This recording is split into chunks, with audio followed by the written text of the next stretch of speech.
Hello and welcome. This video is an update to the original introduction to Workflow version 4 that was launched in December 2018. As a quick recap, basically Workflow is an application that simplifies estimating and job management for printers and sign makers.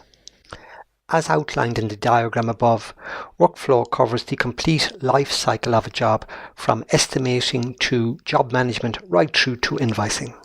And you will find that it makes estimating and job management both simple and enjoyable.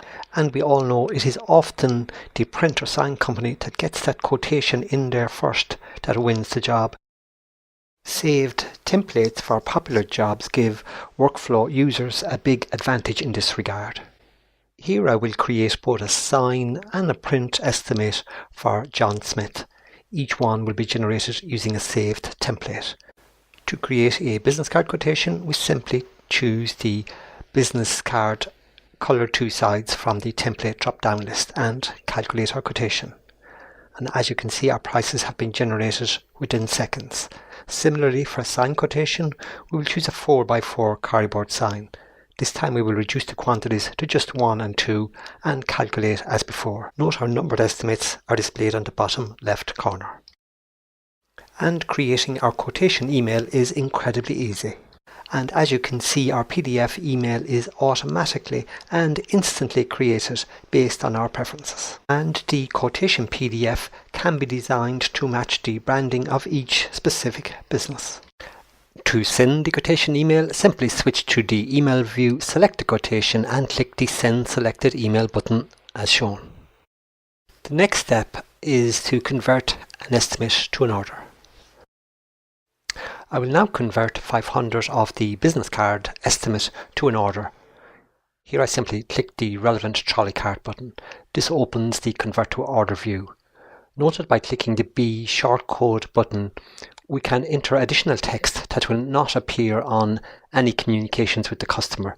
This will be displayed internally only. Here it is also possible to override the quantity, price, description, and we can set our deadline, day and time. And also enter an optional customer order number. We can even send an order confirmation to our customer. This may be useful in some circumstances. Again, this is created and sent like any other email from within the application. Each staff member can monitor their jobs via the internal job list.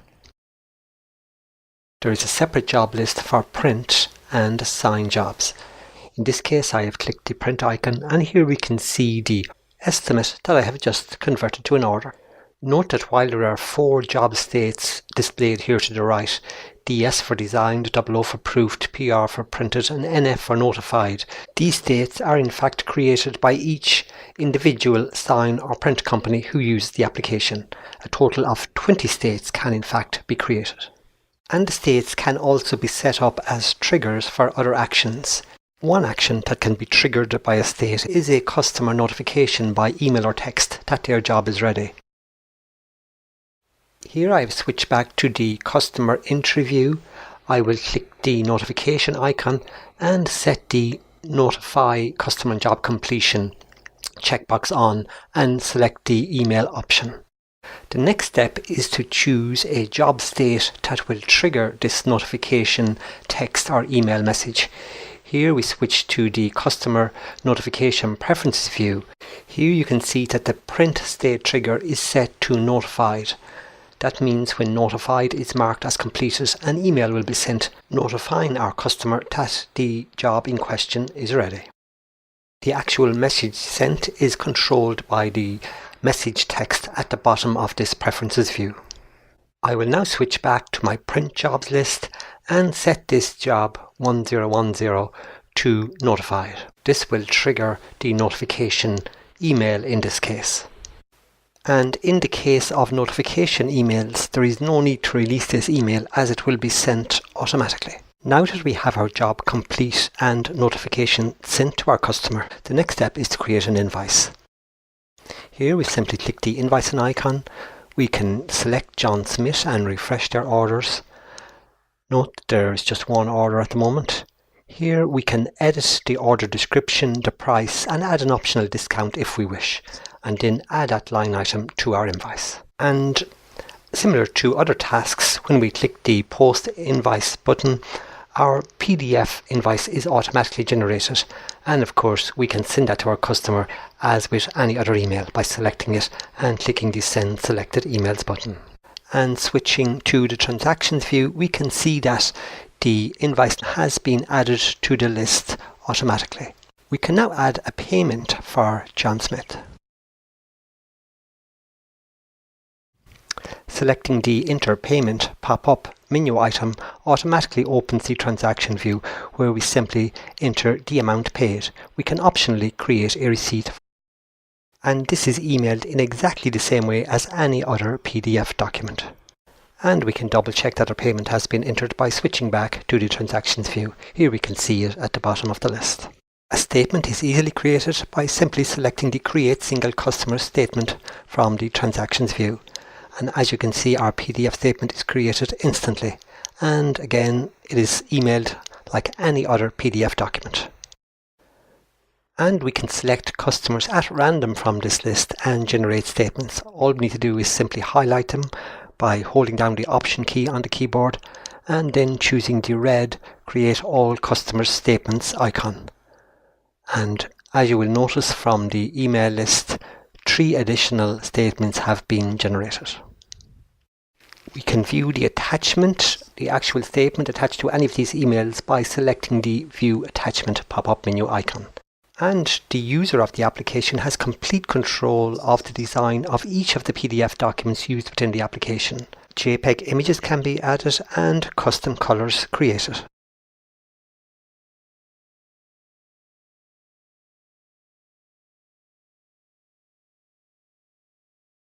Before moving away from invoicing, I should add that it is also possible to create recurring invoices.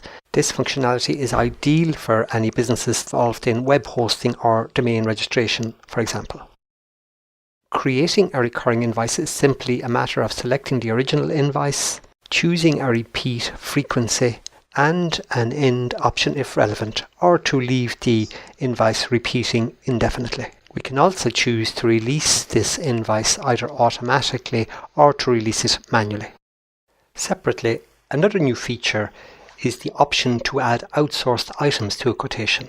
Here I will create a die-cut wedding invite quotation for our fictitious SpongeBob. To add the outsourced item, tick the outsourced icon in the top right of the quotation area. Here you can add one outsourced item per quotation unit, or in this case simply a one-off fixed cost. And you can add your standard margin or a specific margin that you can set to 0 if you wish.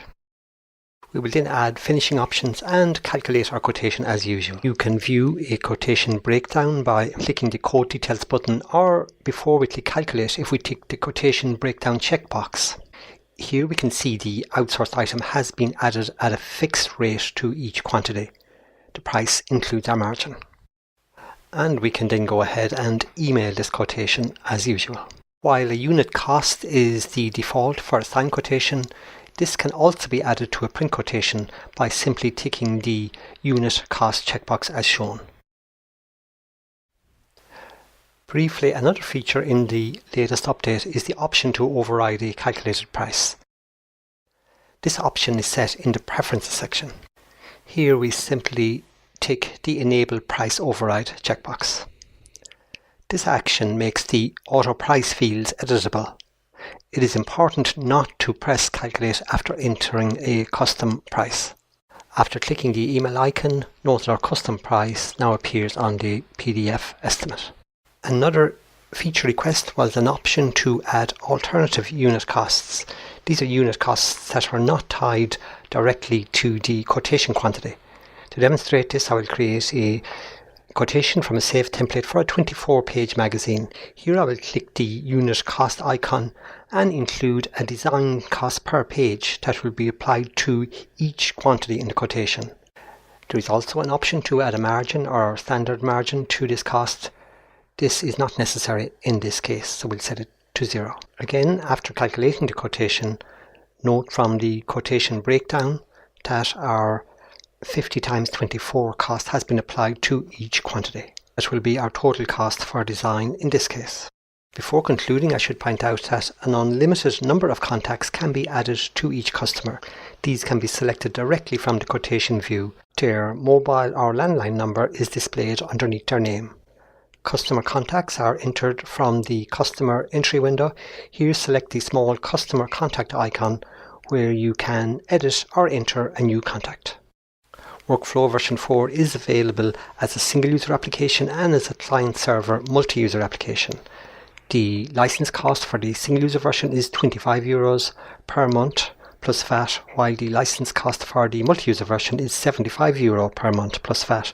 Support and installation for each option is included in the above costs. Please contact us for more information.